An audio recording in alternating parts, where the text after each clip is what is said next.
board.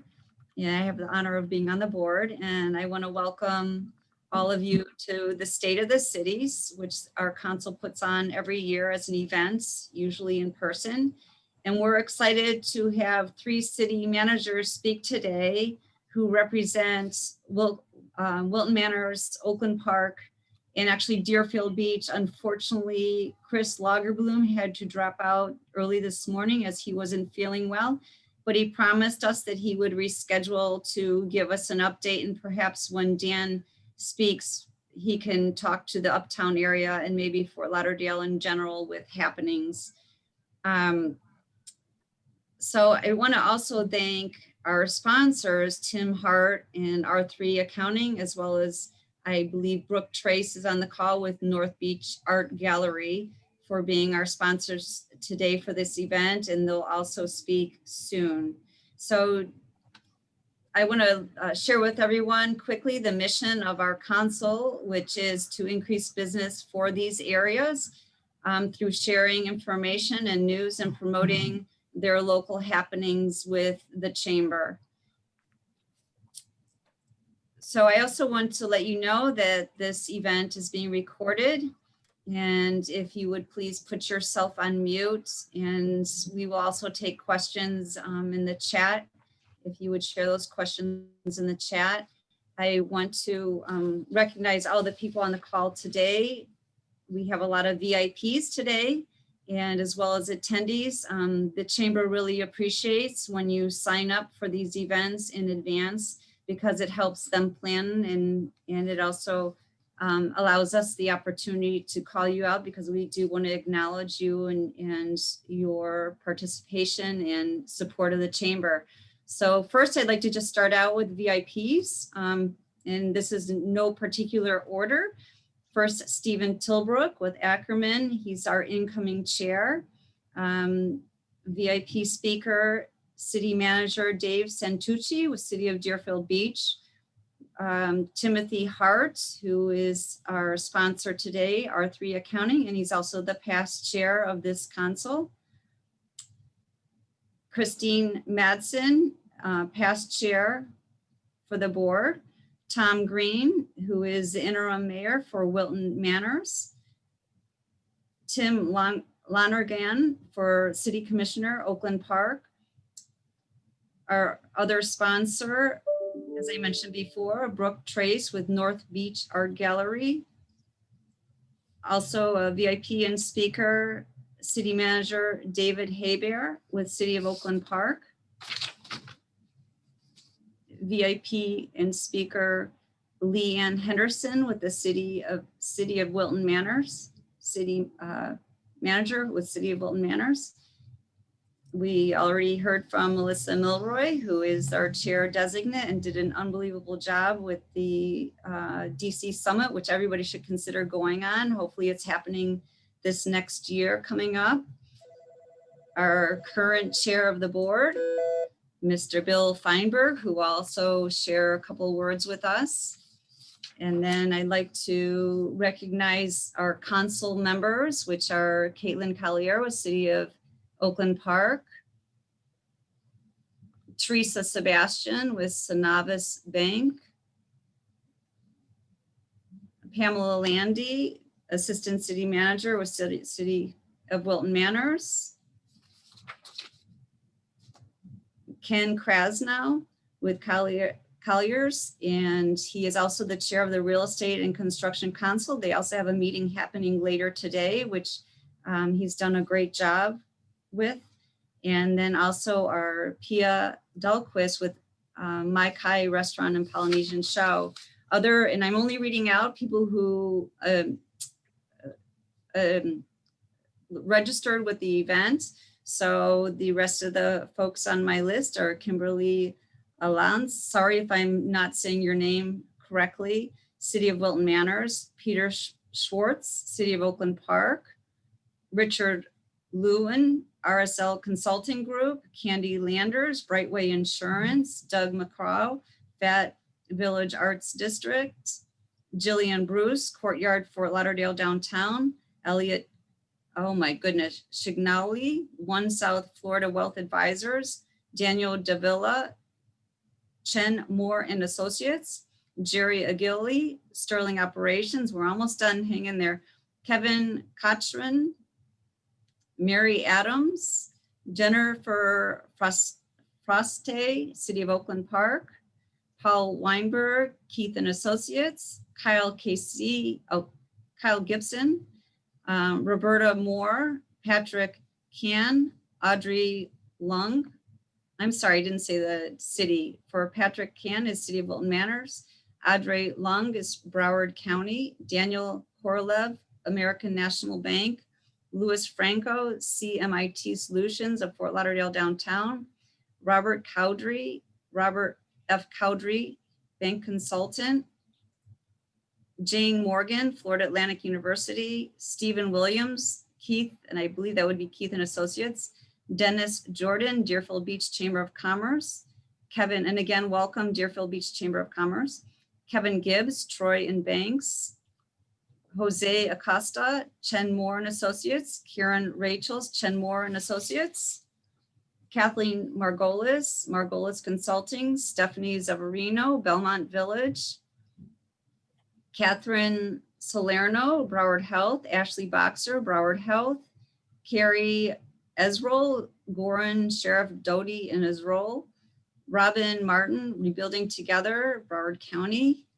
Great organization. Lori Adelson, HR Law Pro. Patrick Harris, Riverwalk, Fort Lauderdale. Mike Pierce, been there, dump that. Andrew Rogow, First Southeast Mortgage Company. Brooke Berkowitz, Colliers International, South Florida. Suzanne McDonough, Colliers. And then I also, lastly, but not leastly, want to thank all of the chamber staff and president, Dan Lindblade, and staff, Carolyn Michaels, Mike Cabello. You two always really help our council so much in getting the production out there. Christy Favada. I said Dan Lindblade already, and I think we are good to go. And and Dolores Molina, she's also a great help. So thank you to the chamber for all your help on these events. And thank you for hanging in with me on that list. But I think it's really important to recognize everybody on the call and attending. So at this time, I would like to introduce our chair of the board, Bill Feinberg, to say a few words. Thank you, Debbie, and good morning, everyone, or I should say good afternoon. It is after 12. Debbie, great job as chair of the Wilton Manors, Oakland Park, and Uptown Council. You've done a great job. I'm not going to say too much because we have some great speakers that are here today that we all want to hear from, but you should be commended, Debbie, for all the great things and the programs that you put on, especially during these COVID times. It's been a rough year for many of us, but you know, as chair of the board, you know, I've probably been busier than ever. And thank you to Dan and our board and our, leaders at the chamber that we have accomplished so much during this past year. And everybody should really be proud of this chamber for the information that we have been able to provide and keeping some businesses alive just by getting updates and the information. I want to welcome Denise Jordan as from the Deerfield, now the Deerfield Council of the Greater Fort Lauderdale Chamber. Congratulations. We now have 200 more members that we were able to partner with. And just the way that I brought over, along with Dean Trantalis, the Oakland Park Wilton Manors Chamber over 10 years ago, to join the Fort Lauderdale Chamber, we just did the same thing with Deerfield. So a great accomplishment for our chamber. We're getting back to normal. We have a great leadership team put in place with our chair-elect, Steve Tilbrook, in 2021 as the new chair of the board. And I think he's going to do a great job, and Melissa Milroy right behind him. And that's it. I just want to thank everyone for being here, and I appreciate the opportunity to serve. Thank you, Bill, for everything you do, and it's been very fun and productive working with you throughout this past year, so thanks again. So at this time, I'd like to introduce Tim Hart and 3R 3R Accounting and North Beach Art Gallery to share a little bit about them and for about 5 minutes. Tim, we're not hearing you clearly. No.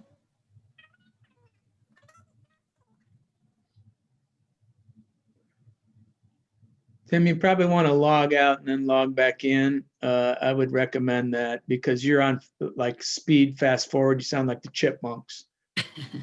So meanwhile, Dan, if you could take the floor while Tim gets his sound going. If you could take the Absolutely, floor, absolutely. especially in Chris's absence, to share a little bit about Uptown area and the Fort Lauderdale area, if you would.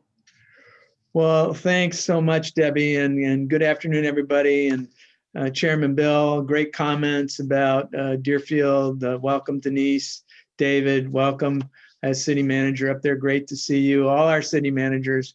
Leanne, I haven't seen you since all of this broke out, but you're looking wonderful. And of course, David Hebert, so great to see you too.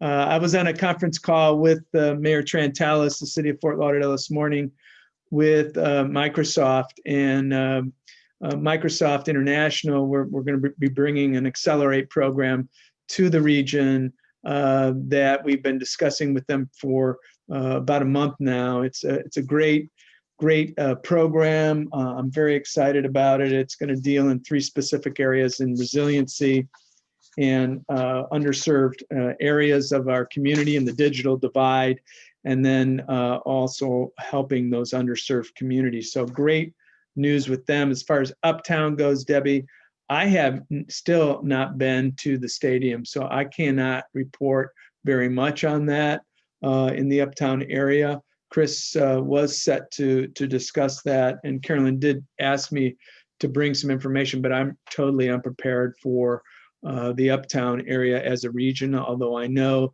there's a lot going on up there as it relates to the stadium as soon as we get football back, soccer that is, for Americans.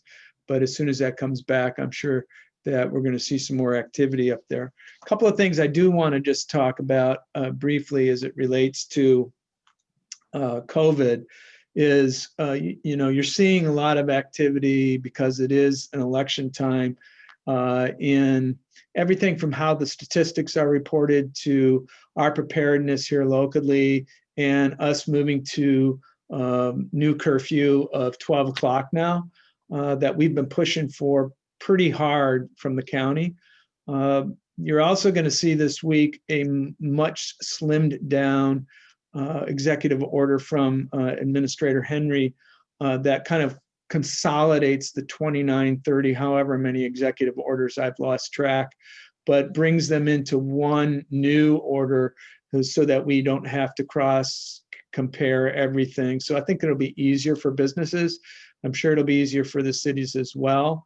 Some people have asked me about the county really enforcing the mask ordinance. And I'm just going to say this to my colleagues out there, to our city leaders. We're all in on masks. We think that's the best way to stem community spread. And so we've been asking all our businesses to continue to mandate that their employees wear masks, that their patrons wear masks, and to the extent that we can marshal resources to that, that's what we're going to do. We have our Supporter of Broward campaign going on out there, and it's all about making sure that we continue to mitigate the spread. And our number right now, as of, I think, the 18th for positivity is under, I think it was 3.9%, 3.8% was the latest number that I saw. So we're doing a good job, but that could change at any time because COVID's out there. We have kids back in school now. So I know our city managers are going to talk a lot about what they're doing in their respective cities. And thank you, Pam. I got to say, Pamela Landy, longtime friend. Thank you for all you've done in our community, in our region, and all the work you're doing in that island city that we love so much. Beyond that, I'm going to sit back and listen. And I hope Mr. Hart is back and is able to talk about his great involvement at R3 Accounting. Debbie, I'll throw it back to you. Okay, great. Can you hear I me do now? want to, I can hear you now. I just want to say right before I introduce you, and since we're on the topic of Fort Lauderdale, I believe Jerry Pryor is on the call with the Fort Lauderdale Executive Airport. And if you have anything to add to the Uptown area and how the Executive Airport is moving, that would be great to share. And Jenny DeBorja, if you have anything to share about new members, I believe there was a new member that has a restaurant business. It's a dining business. I want to say it's Moonlit Diner. If you can shout out any new members, that's great. But if not, then I'm going to turn it back to Tim Hart. Going once, twice, three times. Okay, Tim, it's my pleasure to reintroduce you as our sponsor today. So super excited to be here on the first meeting with Deerfield. How exciting is that? Bill Feinberg, thank you. Dan, thank you. I know how to pronounce Aliette Chignoli's name.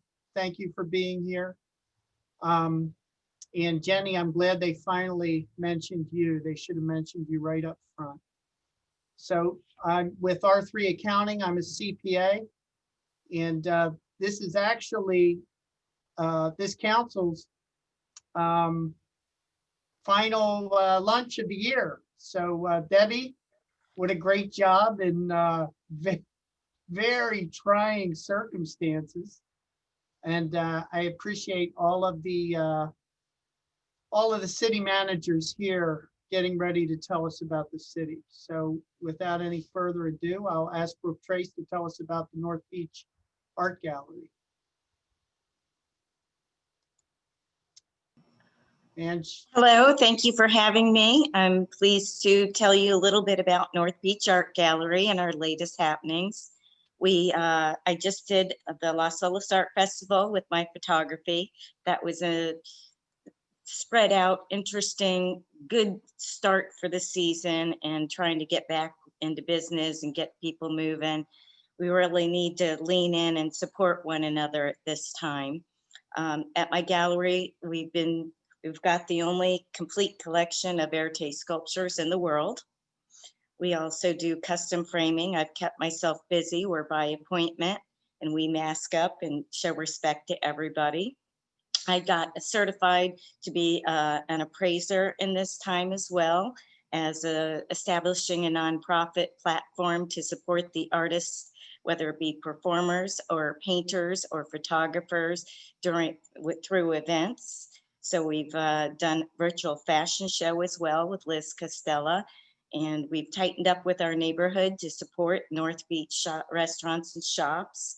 So we'd love to have your support to come out and see this beautiful collection by appointment, or if you need to spruce up your house with some new framing or some new artwork, we're here for your services. Let's see what else.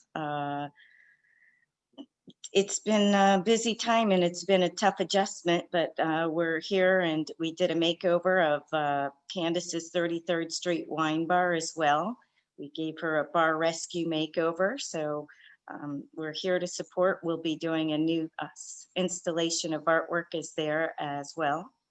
And we like to support our community. So we are connecting with different people. We had a couple of pageant contestants at the booth on Las Olas on Sunday, and we are ready to support our community.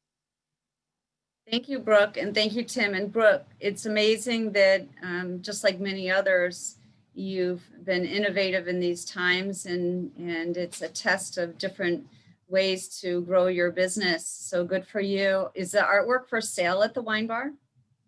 It will be, yes. That's great. That's great. We're going to do a collaboration. We're going to do still lifes of a wine series. And so that will complement the work that we've done to give her a complete makeover.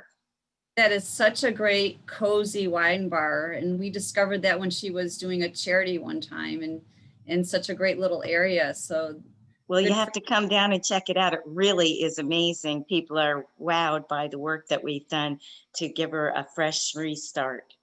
She's on 31st or 30, well, she's called 33rd 33rd. Street. Yeah. Okay, right there around the Galt area. So please, everyone, go by and support both Yeah. Brooke and the wine bar. And Brooke, where's your location?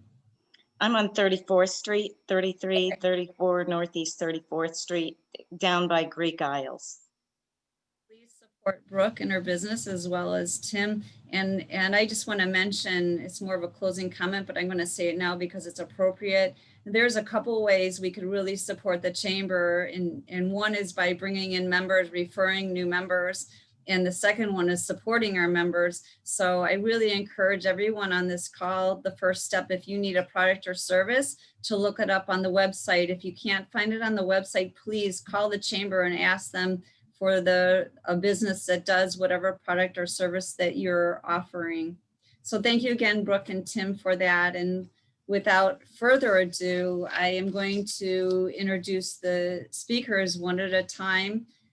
Today we have, as I mentioned earlier, City Manager Leigh Henderson with City of Wilton Manors, and then we have David Hebert with the City of Oakland Park, and then we welcome City Manager David Santucci, the City Manager for Deerfield Beach, City of Deerfield Beach. So we're going to go ladies first. And so I'm first going to introduce Leigh Henderson, and she has been serving the City of Wilton Manors for over 20 years, and as a city manager for the last 5 years. A South Florida native, Leigh earned a master's degree in urban and regional planning from Florida Atlantic University. During her time with Wilton Manors, Leigh has managed through periods of economic growth and decline and worked on a variety of projects that have impacted the development and success of the city. Wilton Manors is a true urban village with a thriving arts and entertainment district and is recognized internationally for its commitment to equality and inclusiveness. The city is entering a period of growth and redevelopment stemming from new land use and zoning regulation, which Leigh will share with us now. Welcome, Leigh, and thank you for your time and consideration. Thank you so much, Debbie. I've got a PowerPoint presentation, so I'm just going to take a second here to try to share my screen. Let's see.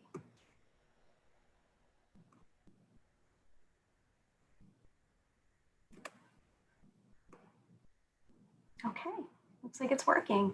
Again, Debbie and everybody on the council, thank you so much for the invitation to be here with you today virtually. It's been quite a year for all of us, and I think that the updates that each of the cities today will provide are certainly not what we would have predicted a year ago, but it's brought out the strength, resiliency, and really the innovation in all of our cities and organizations.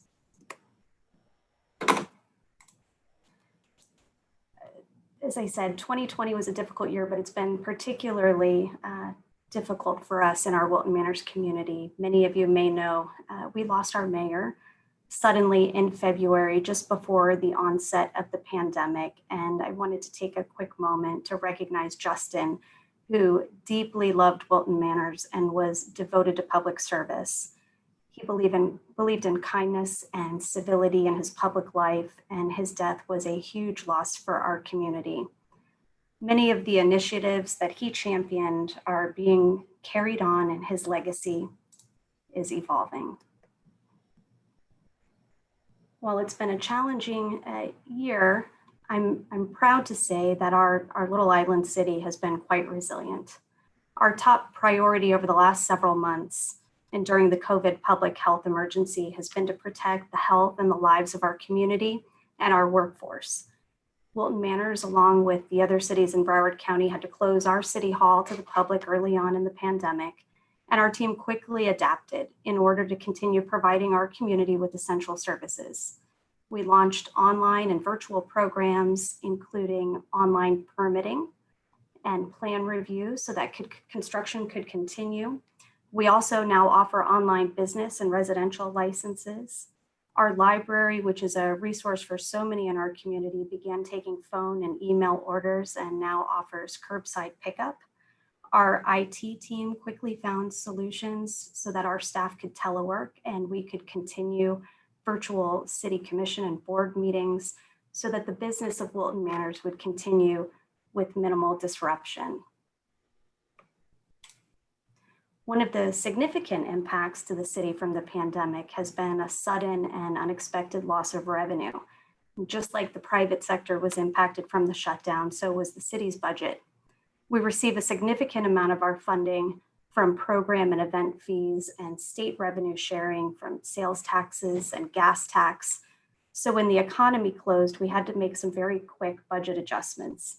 In May, we held several budget meetings to find ways to fill those gaps. And this included suspending some of our programs. We postponed capital projects. We instituted a temporary hiring freeze. And then in addition to the lost revenues, we also incurred tens of thousands of dollars in unexpected expenses, everything from providing personal protective equipment for our staff and the public, all the costs of the additional cleaning efforts, public information and marketing campaigns, all of the tools that we needed for teleworking and staffing new programs, like a weekly food distribution event that we partnered with our neighbors in Fort Lauderdale and Oakland Park to launch early on in the pandemic. Fortunately, Broward County announced that it will share a portion of its federal CARES Act funding with the cities to help in offsetting some of those expenses for us. Our staff team stayed in frequent communication with many of our business owners to discuss ways that the city could support them. Some of the tools that we use to help our businesses were to relax certain code restrictions so that our businesses could make use of their parking lots and sidewalks for outdoor dining and retail. We created all new signage and marketing campaigns for our businesses and throughout our business districts so that we could educate our visitors and our patrons on all of the new safety rules and requirements. We also do daily site visits to our businesses to provide educational materials. And early on, our city commission agreed to suspend our pay for parking fees and parking tickets in the Wilton Drive district to help support our businesses. Many of them had to adapt their business models. Some of the bars quickly turned into restaurants so that they could reopen during the shutdown. And we worked very closely with them as they went through a relicensing process with both the state and the city. We just started our new fiscal year on October 1st, and we had to be very strategic in light of the anticipated reduction of our general fund revenues. We have a very open and collaborative budget process here in Wilton Manors, and we spent the last several months working with the City Commission and volunteers that serve on a budget review advisory committee to balance a budget that prioritizes core services and public safety. We're focusing on investing in technology and infrastructure, and our main focus is to support economic investment and growth. We did make some sacrifices. We had to continue our hiring freeze for most positions. We did eliminate some special events that wouldn't have safely been able to occur because of the pandemic. But it was also one of our goals to maintain affordability for our taxpayers. And so even in light of those challenging budget decisions, we were able to accommodate a slight reduction in our tax rate and pass that on to our taxpayers for this current year. This slide provides some perspective on our local retail markets. In 2018, we commissioned a study from the Treasure Coast Regional Planning Council to assist in creating our economic development goals for the next few years. One of the conclusions of that report is that Wilton Manors is overly dependent on retail uses. We actually have 3 times the amount of retail square footage per capita than the national average. And so what it told us is we clearly needed more residential units, more housing stock, and a diversification of businesses. So we began the process of determining how we're going to reimagine and redevelop our island city, and how do we do that during a pandemic, which added an extra layer of challenge. This is a small city. We have large, distinct districts of well-established single-family home neighborhoods. And our primary solution to increasing residential units and importantly our tax base is to increase density along our transit-oriented corridors. For us, that means Northeast 26th Street, Oakland Park Boulevard, Dixie Highway, Wilton Drive, and Andrews Avenue. The way our land use code is currently written, our by right density is limited to only 25 units an acre, which is an incredibly low number for our region. So we're in the process, we're actually well along in the process to increase that number. Last night, our Planning and Zoning Board made a recommendation to the commission that that number be increased to 100 developable units per acre in our transit-oriented corridors. We also have fairly restrictive rules on height. We only accommodate currently pretty low-rise development, and we're looking to increase height limitations so that we can incentivize the right kind of redevelopment in the city. When we talk about the right kind of redevelopment, it's been important for us and crucial to recognize that design and form is more important than density, that dwelling units per acre. We're not looking to develop the type of high rises you see in the left side of the picture, more of low rise development. And this photo shows that the density of those two buildings is fairly similar. And so part of our process is to educate the community that 75 units an acre, 100 units an acre doesn't equal height. It doesn't mean we're going to become a high-rise city. Before I move on to the next topic, I do want to give a quick update about our Wilton Drive beautification project. Just last year, we completed what's called a Complete Streets project and transformed Wilton Drive from a 4-lane thoroughfare to a 2-lane true main street with wider sidewalks. We're now entering the second phase of improvements for our downtown entertainment district, and we'll be installing almost 60 new trees and irrigation, improving the shade and walkability of the street. And the best part about this project is that it's going to be funded about $250,000 of funding from the Broward County Transportation Surtax Fund. Finally, I want to share a little bit about our efforts to become more resilient and to prepare for the inevitable increase in temperatures, sea level rise, and extreme weather events. We've completed a baseline greenhouse gas inventory and created a climate action plan committing to a carbon reduction over the next decade. Our city recently completed a water, wastewater, and stormwater master plan so that we have the blueprint to ensure our infrastructure can withstand rising seas. We've also updated many of our city codes over the last year so that all the new development we're planning for and the substantial renovations will require greener, more resilient buildings and higher seawalls. We then created a public outreach campaign to make sure that all of this information is more accessible and easily understandable for our residents. And as you all know, the political boundaries of municipalities are often invisible to the public. And all of our cities here today, and welcome to our new friends from Deerfield, we have a lot that we share in common. It's not just roads and waterways. We're always looking for ways to collaborate. And most recently, we've been working with the city of Oakland Park on a joint climate action plan so that we can have shared goals and maximize our joint resources. We're working with Fort Lauderdale and Oakland Park also to advocate with the Army Corps of Engineers to build a flood structure that will positively impact all of our eastern cities. And I really have to say, in Broward County, we are very fortunate that we have supportive working relationships among all of our cities. It's very non-competitive, very supportive. It was clearly evident during this COVID crisis where all of the city managers worked together every single week for months, helping share resources, come up with plans, develop a joint message about protecting our communities. And we have received great support from our neighbors. Finally, while it's been a challenging year to say the least, we believe our community is recovering. We've got a long way to go, but we're very optimistic.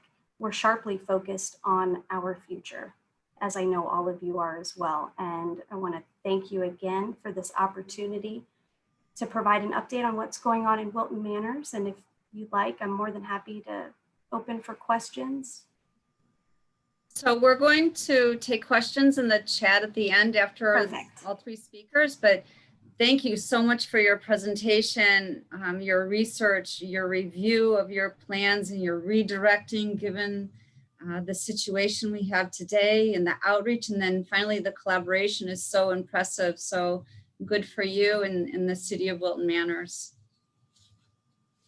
So next I would like to introduce the city manager for Oakland Park, City Manager David Hebert.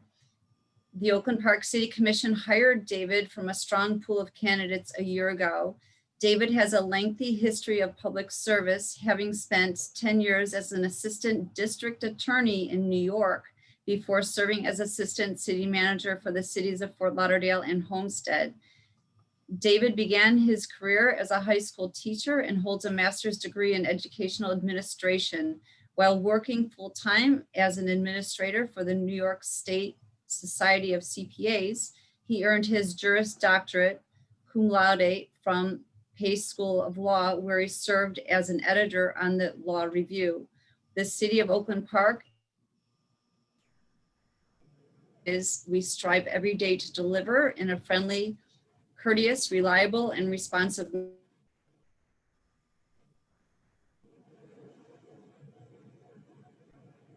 Debbie, I think we lost you. So David, I'm just going to throw it over to you. Carolyn, if that's okay, let's just give David Hebert. Welcome. Thank you, Dan. It's a great pleasure and privilege to be here. I always hate to follow up after my friend Leanne, who does a bang-up job both as city manager and always strutting the best stuff about that fine little neighboring city of ours right across the river. Jennifer Frostheim, my assistant city manager, is going to share her screen and we'll give you an update on what is going on in the fine city of Oakland Park.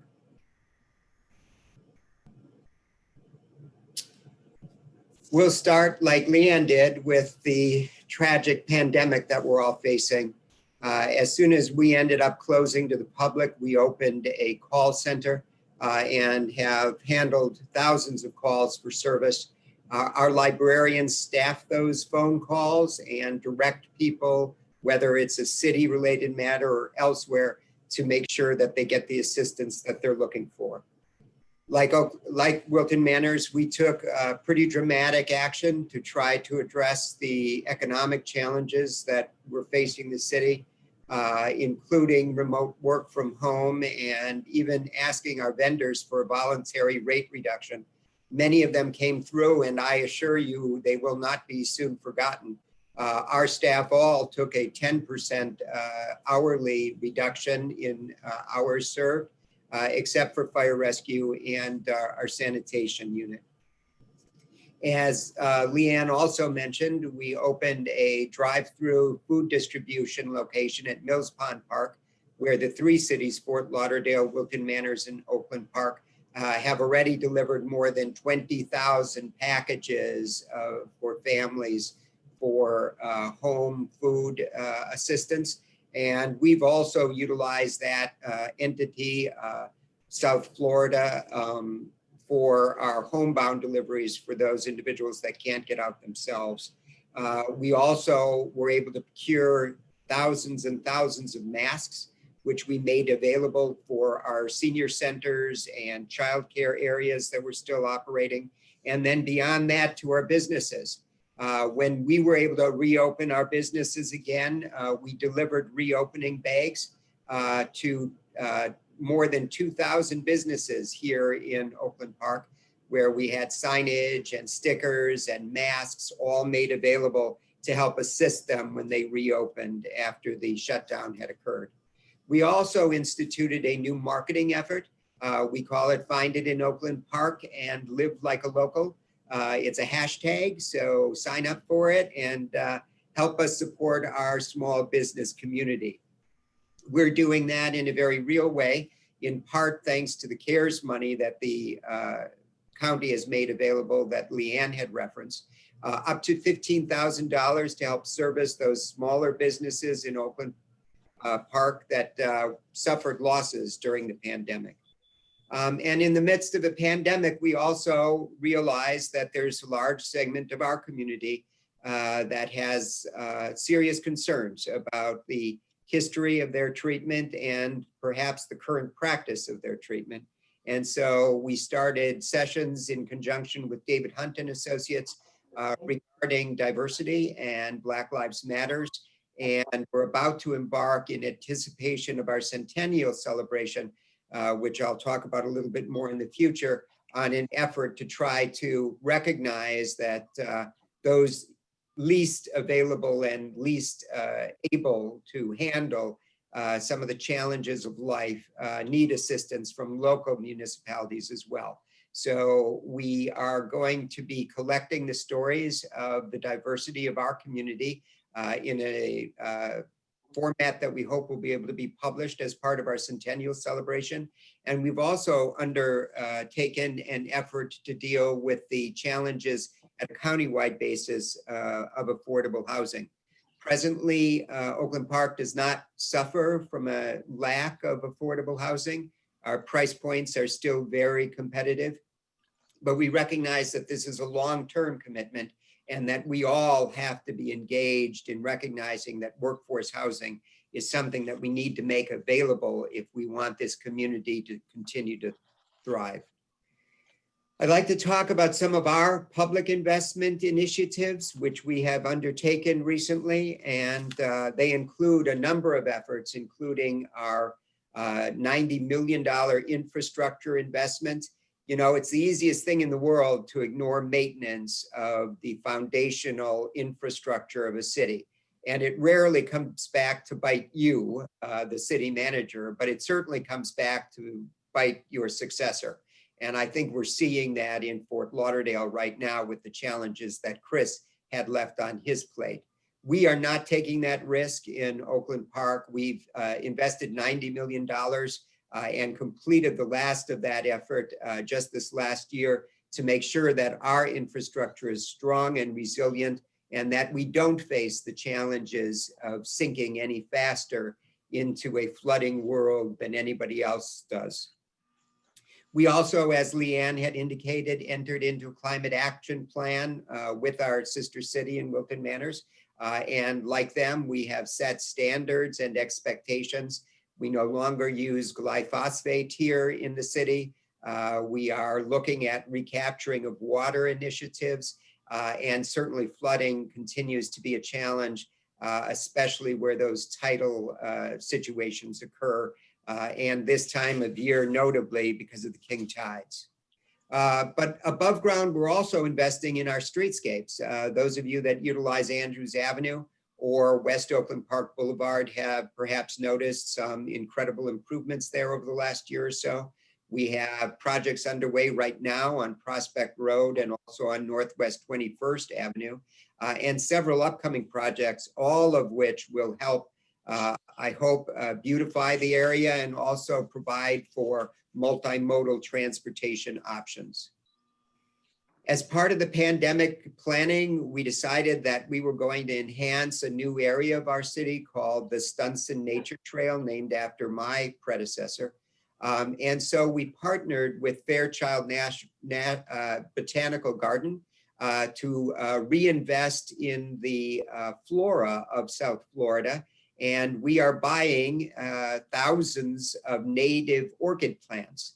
And we are putting them within this nature trail area of our city and utilizing this as a thank you and recognition for those people that have been particularly important and helpful during the pandemic with a lovely plaque recognizing individuals who have come to those in need. Donations of as little as $5 will purchase an orchid for us. And we have a delivery of more than 900 orchids scheduled in the next couple of weeks. The Orchid Society of Fort Lauderdale has been particularly helpful in teaching us how to take care of them and plant them and place them in the appropriate locations. We are right now engaged with Wilton Manors in some discussions with our partners in Fort Lauderdale about long-term water needs. Our water agreement to purchase water from Fort Lauderdale is coming to a close in the next couple of years. As you know, they've been challenged with some of the legacy issues that they've been facing, including the problem of replacing 5-ash, which actually is directly here located in Oakland Park. And that's been one of the challenges is our customers serviced by Fort Lauderdale actually have their water supplies through Oakland Park pipes, not through Fort Lauderdale pipes. The water that is produced and generated from the 5-ash treatment plant comes right into our infrastructure. And yet Fort Lauderdale has been adding an additional charge to the customers in Oakland Park for the maintenance of their pipes, which the citizens of Oakland Park don't even access. So we're in the process of trying to address that inequity, and we're hopeful that we'll come to some conclusion with our team members in our sister city. I'm very pleased that we've had an aggressive grant outreach effort and have brought in more than $30 million over the past 5 years to help support the many projects in our city, and that will continue. We also are very excited about the $40 million bond facility effort that is underway in Oakland Park. We have plans to replace almost all of the city buildings with a new look and new feel that we've engineered and designed to help provide an image and a brand for our city. Not very often are cities in a fortuitous place where they can actually design all of their buildings at the same time.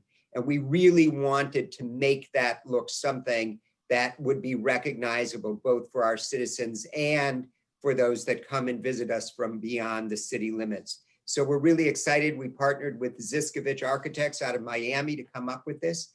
And they helped us design on the next one, Jen, one of the projects that we're most pleased with, which is going to be to locate our fire station, one of the 3 that we have, in the base of the CubeSmart building. The building on the right there is the rendering of the new approved development that will take place at Prospect and Powerline Road, where CubeSmart will be located, and we will occupy the first floor of that, saving taxpayers in Oakland Park somewhere in the neighborhood of $4 to $6 million, and also assisting another business in relocating here.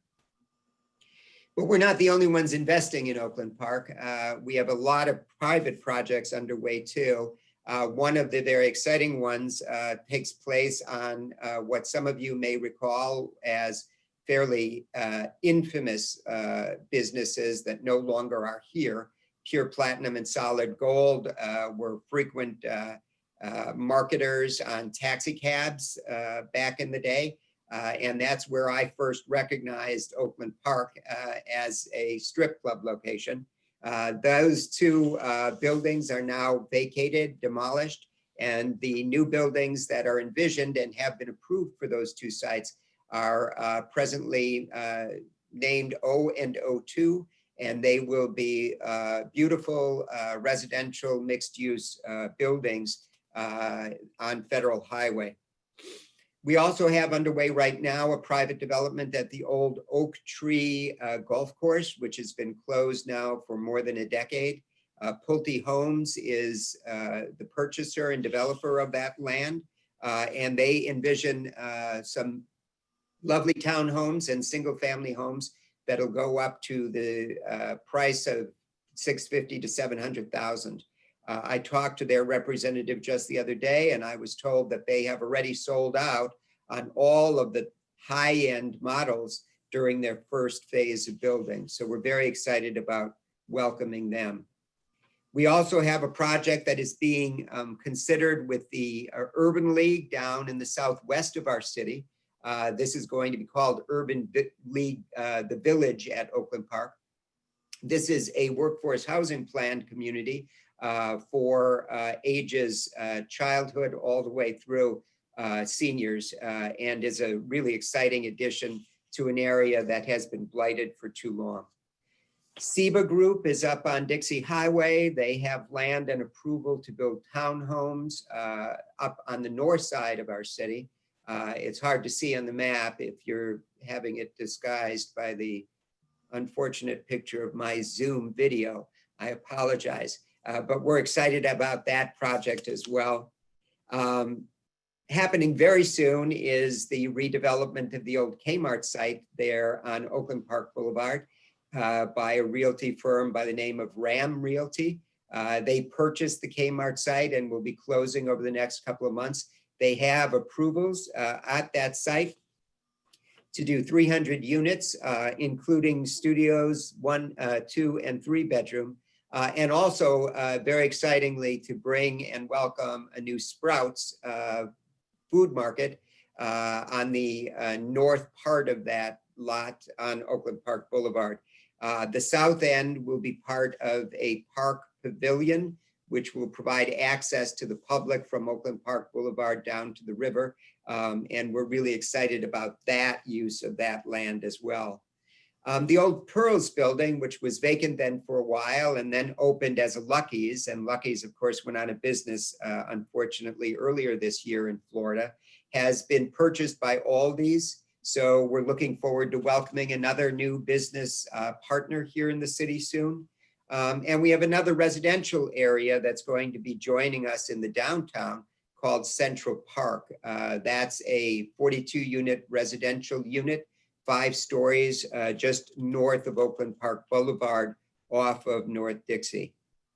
Urban Village being developed in the central area of our city, have already developed and opened a number of townhomes, very attractive units, and a very exciting and robust new community there in the near the Harlem McBride area. The vision for our city moving forward is to build on all of these successes and to continue the momentum that we have already established. Like our sister city in Wilton Manors, we are one of only 3 Broward County cities who were able to lower their millage rate this year. I think the third, correct me if I'm wrong, Leanne, was Southwest Ranches. We're by far the largest of those 3, but we recognize that we're not the only ones dealing with the economic fallout from the pandemic. Our citizens are too. And by helping them out even a little bit by lowering our millage rate again, we think that we convey a strong message of fiscal responsibility and recognizing that every taxpayer dollar is precious. Very exciting about a new project on polluted city-owned lots that are right across the street from Funky Buddha and from Jaco Pastorius Park on North Dixie.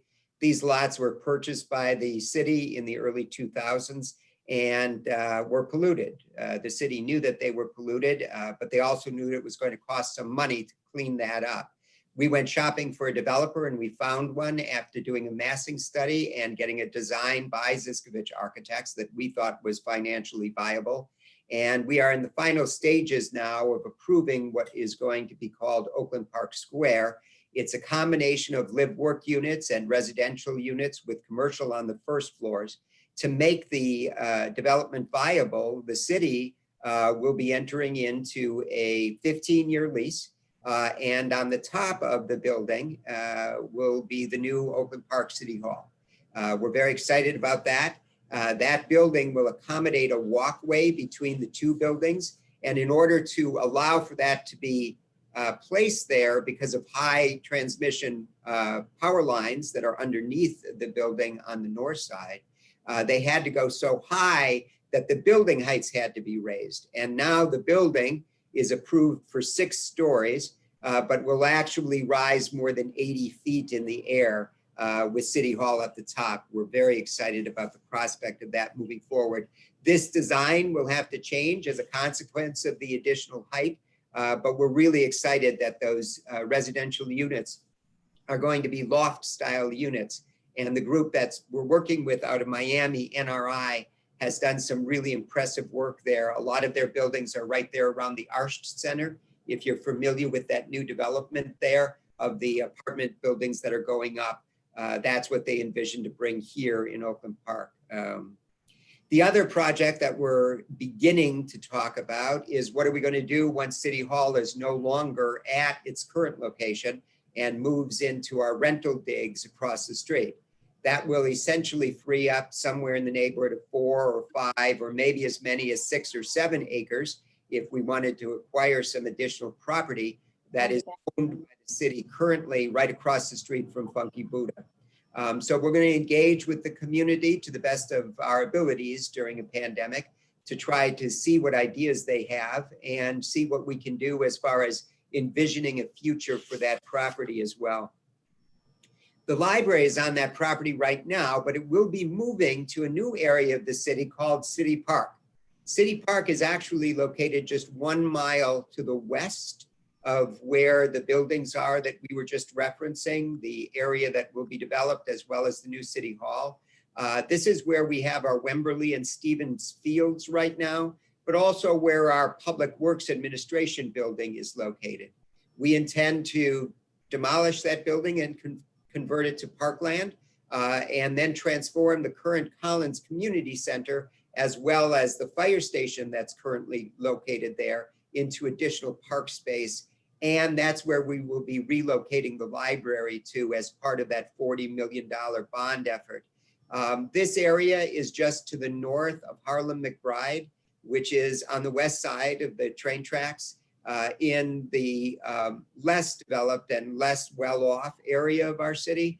We're really excited to bring our platform of knowledge to the people most in need of those services. And we're looking forward to the groundbreaking at that site within the next 3 to 4 months.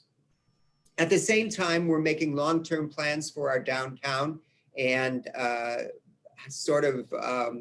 encouraging some new and innovative ideas to take place there. Our downtown code is being updated to try to encourage rooftop decks and water. Hi, David, I'm so sorry to interrupt you. You have so many wonderful things going on, but I do need to also introduce David Santucci. So, I'm sorry, Debbie. No, it's okay. I didn't want to cut you off because it's such great and interesting information. So that's all right. We only had a couple more slides anyways. Okay, great. About the downtown. Jen, this is the expanded downtown. Go ahead and skip to the end. All of this is really in anticipation, as I said, to the future of our city when we will celebrate our 2nd century beginning in 2029. So we're really excited to be a part of that. And I apologize for running over. Thank you, Debbie, for the interruption. And David, I hope you'll forgive me.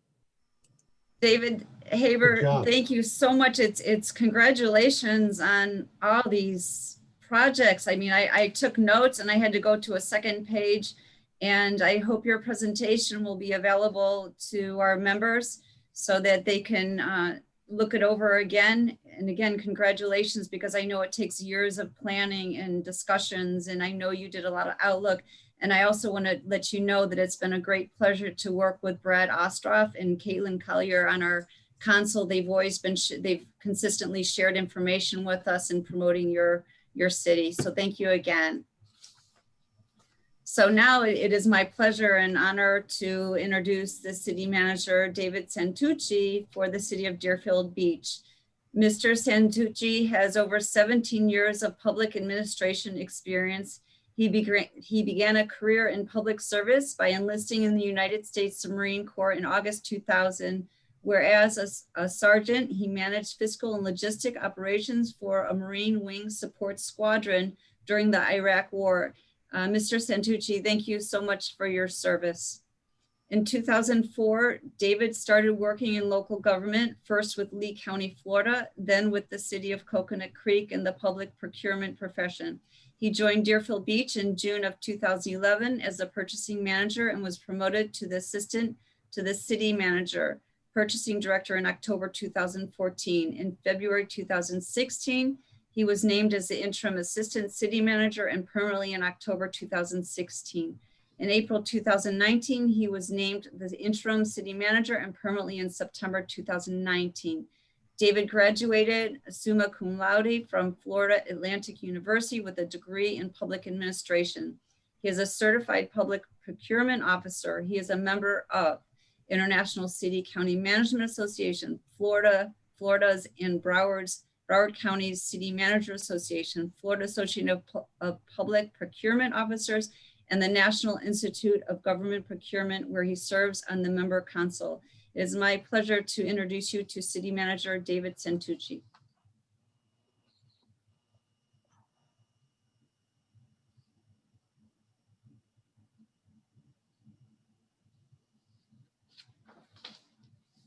David, I need You're you on to mute. take yourself off mute. Great. Thank you very much for the introduction, Debbie. And I want to thank the Greater Fort Lauderdale Chamber of Commerce for this opportunity, kind of being the outlier of the group here up in the northeast corner here of Broward County. But yes, Deerfield Beach is in Broward County. Sometimes we get questions on that, whether or not we're in West Palm Beach. I want to also say congratulations to the Deerfield Beach Chamber of Commerce for this new union with the Greater Fort Lauderdale Chamber of Commerce. This is a tremendous opportunity for the businesses here in Deerfield Beach and frankly for the city as well to gain exposure of the things that we have going on here. And I know that I have limited time, so I will be as brief as I possibly can. But we are very pro-business here in Deerfield Beach. It hasn't been too long since we've actually had a Department of Economic Development. And obviously you can tell that the Deerfield Beach Chamber of Commerce has thrived over the years. And in addition to that, we also have an Economic Development Council who we partner with on many of our initiatives to recruit businesses to Deerfield Beach. See how I can get to the next slide here. Whoa, went too fast. There we go. So, you know, there's a lot of talk about what happened during COVID, and just like what occurred in Wilton Manors and Oakland Park, our response was no different. We were actually one of the first, if not the first city to allow for the outdoor seating of its restaurants. And this restaurant in particular here in the top left-hand corner, Casa Maya, which is a little gem here in Deerfield Beach in our Cove Shopping Plaza, was the first one to submit that application to us. And as you can see here, they have weathered the storm quite well. And that's one of the things that we're very proud about is the business outreach that we have done through all of this. Through the course of the pandemic, we have placed over 2,500 calls to individual businesses just to check up on them, just to make sure that they understood the orders that were coming out and that we all know were very difficult to not only understand, but to keep track of and keep up to date through this entire thing. But we got a little bit more slides down the road where I'm going to talk about what we did in terms of the business community and for the business community. Additionally, some great things that came out of COVID was that, you know, through all of it, everyone should be familiar with JM Family and as tremendous business that they are and for us here in the city of Deerfield Beach. But through the entire pandemic, they didn't lay off single one of their associates and opted to really kind of repurpose them and focus them on helping the community. And that's exactly what they did. And they did it all through a major renovation of their headquarters here right on Hillsborough Boulevard, which is a $105 million LEED certified facility. And it's going to be world-class once it's complete. One of the things that we noticed throughout this entire time was just a wave of relocations from the Northeast. We had, you see here in the bottom right, recently U.S. Crane joined the city of Deerfield Beach. And although they're known for their cranes, I think they caught wind of an ordinance that you saw a little bit earlier in regards to seawalls, because they're opening up a 91,000 square foot facility here in Deerfield Beach that will be doing precast concrete work. And of significant interest, I think, to me and maybe for you all, is that they are doing precast seawalls. So that's pretty interesting. And some of them are actually going to be living seawalls. So we're very excited to have them come join us here down in Deerfield Beach. Also, the Publix Distribution Center just there off of Southwest 10th Street. They are going through a huge $26 million renovation project and expansion there at their distribution center. They are adding what they're calling the Fresh to Go line, which is a grab and go expansion of their grab and go foods that they do within their supermarkets. And that's going to actually create an additional 250 jobs here in Deerfield Beach. So we're really excited about that. And we're really excited to see that a lot of the businesses here in Deerfield Beach have continued to progress.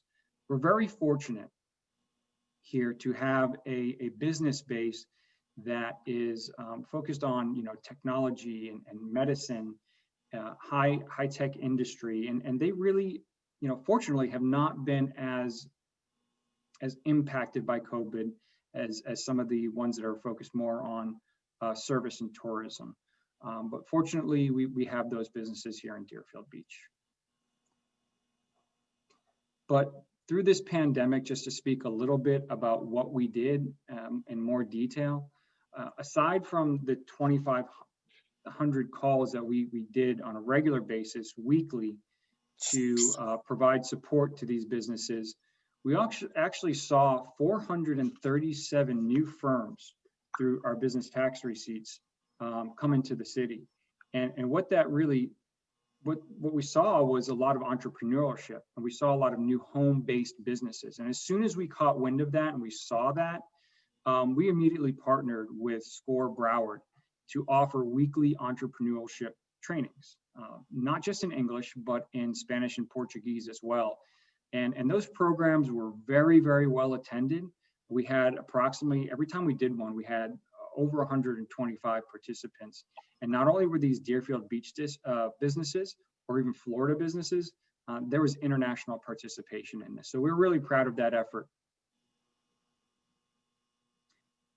From a residential standpoint, we have some spectacular projects coming online to support the business space, to try to ensure that the businesses here in Deerfield Beach, we noticed that there is a disconnect between the businesses here and the residents here. Most of the people that work in the businesses here in Deerfield Beach, or a large percentage of them, live somewhere else, and vice versa. So we see our housing stock kind of having a renaissance. And over here at the left-hand corner, this is a Tallman's Pines development project for affordable housing. It's something that we're really proud of. It's going to be there on the Dixie Highway corridor, which is an area we'll talk a little bit about that really is in need of some development. But this is going to be mixed between not a high rise, and it's going to be 8 stories, if you want to call it 8 stories a high rise. But that's going to be affordable housing for seniors. And then there's also going to be a large component just behind it, kind of nestled into the neighborhood, that will be for single family homes and villas. And so there'll be 2 to 3 bedroom villas there. I think there's going to be approximately, 80 villas behind there. So it's a really great workforce housing that I know we have our hospital district very excited about as they look to retain a lot of their doctors and nurses close by. The other one, Vista Clara right here, is a redevelopment project here right on the Hillsborough Canal that will have ocean access. This is market rate rental properties that we think are going to be really a catalyst project for the area. That when you look at the difference between home prices on the Broward side of Hillsborough Canal and then the Boca Raton side, it's just really night and day. But this project should certainly bring some revitalization to the area, and we're really excited about this one. And then of course there's Velaros in the top right-hand corner, which was an old Crystal Lake golf course. And the developer is coming in, and we have this is the first single family home community come to Deerfield Beach since the 90s. Of course, as many areas here in Broward County, most of us do not have the type of land to be able to do this type of development. But with many of the golf courses going under, unfortunately, as David talked about in his presentation, here is a project where we have single family homes coming into what once was a golf course. The city is also putting its best foot forward in redevelopment projects. And as Debbie pointed out earlier, and we were just talking informally, we do have the Kirk Cottrell Pavilion right there on our beach. And we're very proud of this project. This will bring much needed amenities to the area. And aside from this particular Parks and Recreation community project, we also have several others in the works. We have a brand new community center that is in the bidding process as we speak and almost complete with the design. That will be our largest community center to date, right in the heart of Deerfield Beach, that will support a community that is much deserving of a new center that has been there for well over what's currently there, 60 years. And then we are also looking to support, our senior community. We do have one of the 4 focal points here in Broward County. We call it the Center for Active Aging. And as you can see in that rendering, they're going to have a brand new facility built. That is approximately a $12 million project. And we're very excited about that one as well. And then, as many other cities are doing that you heard, we have completed our stormwater and our utility master plans. And we are very focused on that from a resiliency standpoint and from the standpoint of we're at an age where we need to start really paying attention to these things. And even still without these master plans, and even prior to these master plans, we have been doing several upgrades to our water infrastructure. We were awarded recently the most improved Class A water plant for all of our efforts there. And so we have a very high standard of drinking water here in the city of Deerfield Beach. And additionally, we're looking at stormwater improvements, not only for sea level rise and resiliency, but to provide the infrastructure for businesses to come in and that they have those improvements for when they're ready to build here in Deerfield Beach. So talking about some of those infrastructure projects that I just talked about, a lot of that is occurring here in what we have branded as Pioneer Grove. And Pioneer Grove is our new local activity center created to spawn a new downtown for the city. Pioneer Grove has been allocated 215,000 square feet of commercial property and over 2,100 residential units in a 19-acre area. This is in the central core of the city, and it's anchored by the Hillsborough Canal to the north and then Southwest 10th Street to the south. The properties will have a very, very unique architectural design. What we've tried to do is really be reminiscent of the city's pioneer days at the turn of the 20th century. We're trying to encourage the use of many natural features like woods and stones. We want to see rooftop lounges, a lot of multi-use. So we're very excited about this area. And then to really kind of put our best foot forward in the effort, you can see what is the Brunhilde Richardson Knowles Memorial Park there. That's in the center of the Pioneer Grove area. It is a passive park. It is a memorial park. It was once an African-American cemetery, and we were very fortunate to work with the state to provide funding for the redevelopment of this park. The lands were completely undisturbed. We built the park up to preserve what was there, and it's a very unique park. We pay homage to our past, not only for those that are buried there, but also to our veterans and to Brunhilde Richardson Knowles as well, who was the city's midwife during many years ago, century ago, and actually birthed many of the families that still remain here today. So it's a very unique park for us, and we're very proud of it. And then, of course, we are looking at doing a $4 million remodel of our city hall to update it to the city's new standards for design there in Pioneer Grove.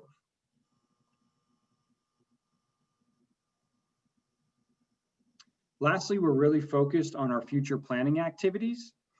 One of the things that we recently did is we did a cat tour of Dixie Highway Corridor. And so we had city staff, we had our city commissioners, we had folks from the MPO, and we just walked the road. We just walked it. And when you walk a road rather than driving through it, you can really get a feel for what's missing and what needs to be corrected. And through that effort, we are now engaged with the Urban Land Institute, who is doing a complete study and will be making recommendations to the city on how we can redevelop that area in its entirety. And so we're really looking forward to working with them. We're actually going to be going through an exercise with them in December, some formal workshops that will be pretty laborious, but we're very excited to do that. And it'll be very community driven, which is important for us here in the city of Deerfield Beach, that we do include our residents in everything that we do. Additionally, we have the Four Corners area, which is interesting partnership with Florida Atlantic University. They are studying what we call the Four Corners, which is Hillsborough and Powerline. And the one thing that we know about this particular area is that it's not very pedestrian or bicyclist friendly. And so they are engaged currently in activities to not only address those concerns, but to find out from not only the businesses, but the residents in the area, what they would like to see, particularly in the commercial sectors of that area. And then lastly, I see we do have Steve Williams on from Keith and Associates, and him and I spend an enormous amount of time on this particular project, which is probably going to be the most impactful project for the city of Deerfield Beach over the next 5 to 10 years, and perhaps for the county as well. And this is the Southwest 10th Street Connector project that will join the Sawgrass Expressway to I-95. And I think it's important to understand that the city is not against this project. The city really just wants to ensure that this project does not bifurcate the city, nor does it have any negative impacts on our businesses and our residents. And we have fought very hard to have our voices heard, both through the MPO and with the Florida Department of Transportation. And the great part about it now is that we are working very collaboratively at this time to make sure that this project is something that not only will be a regional asset for everyone, but will be an added benefit for the city of Deerfield Beach for its local traffic as well. And so this is something to pay very close attention to, I think, for everybody. And they are in the stages of public input right now. They have completed their workshops. They're doing public input up until November 4th. But this is something that we as a community are laser focused on, because you can imagine a roadway project of this caliber coming straight through the center of your city. So with that, that is the entirety of the presentation, and I'm happy to take any questions.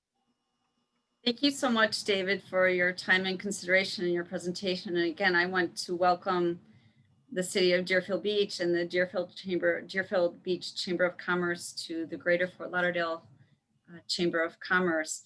And congratulations on all your wonderful developments. I know Deerfield Beach has always been a favorite to locals and visitors, and we see the development going on. It's been a pleasure for Danto Builders to work with Mark Damasio and Chris Carvel with the CRA and the city of Deerfield Beach. So thank you again.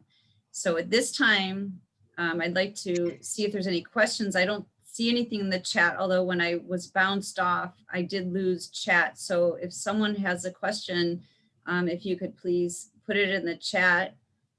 And if not, then we can come to a close. So I'm not seeing anything unless it's not visible to me. Does anybody have a question? I No? would like to mention something that I've been working with the city of Deerfield Beach and the CRA on a project, that Kirk Cottrell project that you saw there on the beach. And it's been a real pleasure working with your city and Mark and your team over there to develop that whole waterfront area.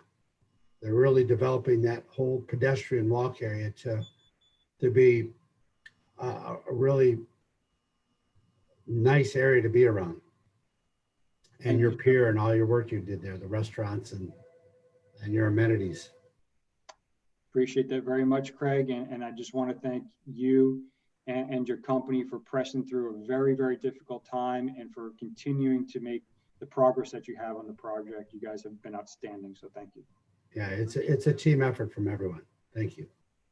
I want to ask if the city managers would be willing and able to share their presentation. Perhaps we can get your presentations posted on the page for our council for Oakland Park, Wilton Manors, and Uptown area, because I think other members would be interested in what you had to share today. Bill, did you have a comment? I thought. Yeah, Deb.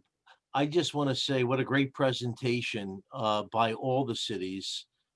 It was really interesting, and even though one of my businesses is located in the city of Oakland Park, I got to learn a lot more what's going on. And then it was great to learn also about Deerfield and what's going on there. So great presentation. And of course, we all know that Wilton Manors is a rock star. So great job to Wilton Manors as always. And, I think that the point being that 2021 is looking good and that we have so much to look forward for, to be thankful for our cities opening back up, but just really glad that, and what a great opportunity to hear from all the cities in such depth that we normally never get to hear this much. So thank you to the city managers and staff for making this presentation. It was very, very informative. Thank you, Chair Bill Feinberg.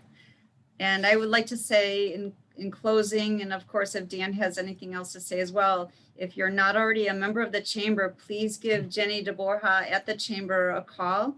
And we also would like to welcome you to join the Oakland Park, Wilton Manors, Uptown Council. So if you're interested in that, please feel free to reach out to me. Dan, do you have any closing comments?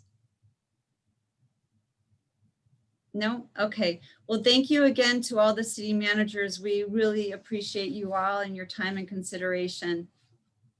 Thank you. Over.